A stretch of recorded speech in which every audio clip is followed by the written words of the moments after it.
बुलेटिनच्या सुरुवातीला बातमी मोठी आहे। कुर्ल्यात काल रात्री भीषण अपघात घडलेला आहे आणि यामध्ये जी बस होती, बेस्टची बस होती, त्या बेस्टचा ड्रायव्हर अर्थातच संजय मोरे याच्या संदर्भातली एक सर्वात मोठी बातमी समोर आलेली आहे। संजय मोरे हा 1 डिसेंबरलाच बस चालक म्हणून रुजू झाला होता।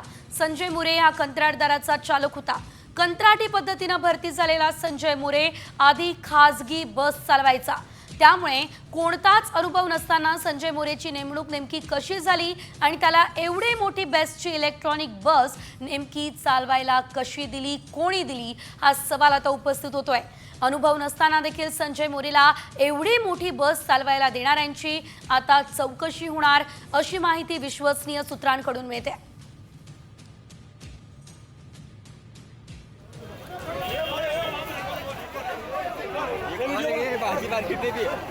क्या बोलता?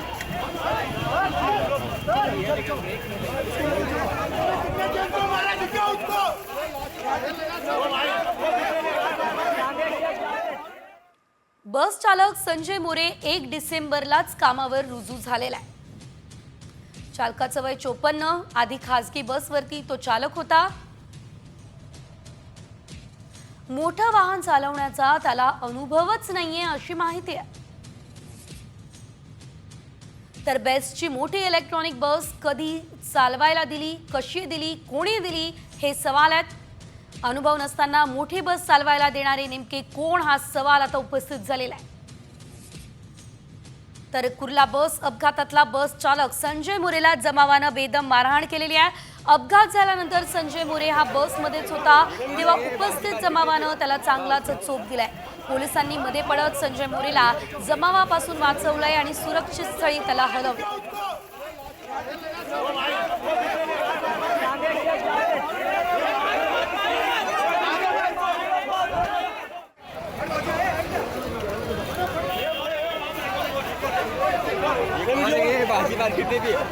क्या बोलता?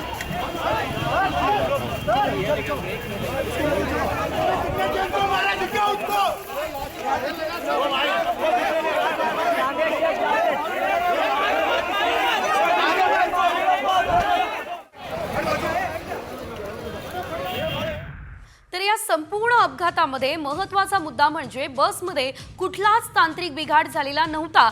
चौकशीनंतर ही माहिती समोर आली। मात्र बसचा वेग आपोआप वाढत होता, ब्रेक फेल होता, हे सर्व दावे चालकानं केलेले आहेत। बस चालक हा कंत्राटाद्वारे नेमण्यात आलेला होता। बस चालकावरती सदोष मनुष्यवधाचा गुन्हा हा दाखल झालेला आहे।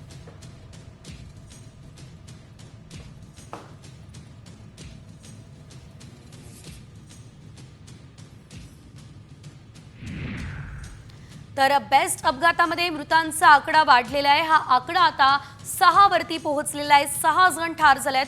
कुर्ला परिसरात एक भरधाव एसी बेस्ट बस मार्केटमध्ये शिरली आहे आणि या भरधाव बेस्ट बसने 49हून जास्त लोकांना चिरडले। या भीषण अपघातात आतापर्यंत 7 जणांचा मृत्यू झालाय, तर 49 जण जखमी झालेत। मृतांचा आकडा आणखी वाढण्याची शक्यता आहे। जेव्हा अपघात घडलेला आहे तेव्हा अपघातग्रस्त बसमध्ये तब्बल 60 प्रवासी प्रवास करत होते अशी माहिती आता पोलिसांकडून मिळते।